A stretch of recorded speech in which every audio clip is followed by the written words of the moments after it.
চাঁপাইনবাবগঞ্জের সদর উপজেলার দুর্গম চর দুর্লভপুরে একটি হত্যা মামলাকে কেন্দ্র করে এখনও উত্তেজনা বিরাজ করছে। আদালত থেকে জামিন পেলেও গ্রামে ফিরতে পারছেন না আসামিরা। তাদের দাবি, গ্রাম জুড়ে পাহারা থাকায় তারা নিজ বাড়ি ও কৃষি জমিতে যেতে পারছেন না। এতে প্রায় 350 বিঘা জমি অনাবাদি হয়ে পড়ে রয়েছে। চাঁপাইনবাবগঞ্জের সদর উপজেলার শাহজাহানপুর ইউনিয়নের পদ্মাপাড়ে দুর্গম চর দুর্লভপুর গ্রাম। গত 6 জুন দুপক্ষের সংঘর্ষের সময় বল্লমের আঘাতে নিহত হন ইব্রাহিম নামের এক যুবক।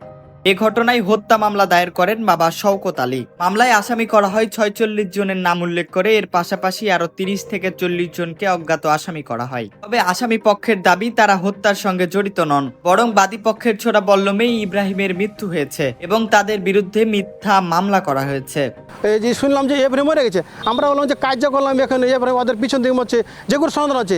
এই ঘটনা মিজান এবং সাইফুলের বাড়ি পাশে, ওদের তো সূত্রতা আছে সাইফুল্লাহ মিজানের। এই ঘটনা মিজানও একবার পরিকল্পিতভাবে আমাদের উপর চাপিয়ে দিয়েছে।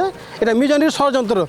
পুলিশ নিয়ে যায় অযথা হয়রানিমূলক কথা বলতে যায়, স্যার এরা হিরোনের ব্যবসা করে, এরা এটা করে, এরা 2 নম্বর করে, মানে অযথা। অনেকগুলো জমি, প্রায় 300 থেকে 350 বিঘা জমি আবাদ করতে দেয়নি।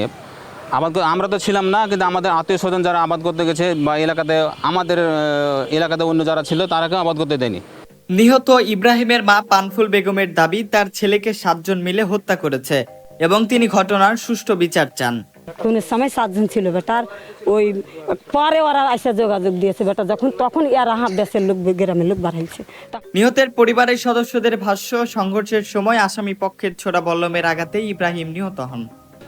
আমাদের দাবি হয়েছে একটাই, যে মায়েরাছে আর ফাঁসি চাই আমি, আর নাহলে সারা জীবন যার জীবন কাটানো চাই। আমার ভাই কোনো অপরাধ করেনি, কিংবা কোনো কেউ যে টাকা পাইবে ওর কাছে তাও পাইবে না, কিংবা অসুবিধা আগতে কোনো যে দণ্ড ছিল তাও ছিল না, কিন্তু এভাবে মারলে কেন? এদিকে জেলার অতিরিক্ত পুলিশ সুপার জানান, মামলাটি এখনো তদন্তাধীন। ময়নাতদন্তের প্রতিবেদন পাওয়ার পর তদন্তে অগ্রগতি হবে। আর শাহজাহানপুর ইউনিয়নের দুর্লভপুর গ্রামের ইব্রাহিম যে হত্যাকাণ্ডটি, সেটি এখনও তদন্ত পর্যায়ে আছে। আমরা এখনও পোস্টমর্টম রিপোর্ট পাইনি এবং আইও স্বাধীনভাবে তার তদন্ত কার্যক্রম সম্পাদন করছে। আপনারা জানেন সেখানে 46 জন আসামি ছিল, 37 জন হাইকোর্ট থেকে জামিনে আছে, 5 জন আমরা গ্রেপ্তার করে বিজ্ঞ আদালতে সোপর্দ করেছি এবং 4 জন পলাতক আছে। তাদের গ্রেপ্তারে আমাদের পুলিশি অভিযান অব্যাহত আছে। আর এলাকার পরিস্থিতি সম্পূর্ণ স্বাভাবিক এবং পুলিশের নিয়ন্ত্রণে আছে। সেখানে কোনো ধরনের অনাকাঙ্ক্ষিত পরিস্থিতি বা অপ্রীতিকর কর্মকাণ্ড ঘটতে পারে, এরূপ কোনো গোয়েন্দা তথ্য এখনো পর্যন্ত আমাদের কাছে নাই।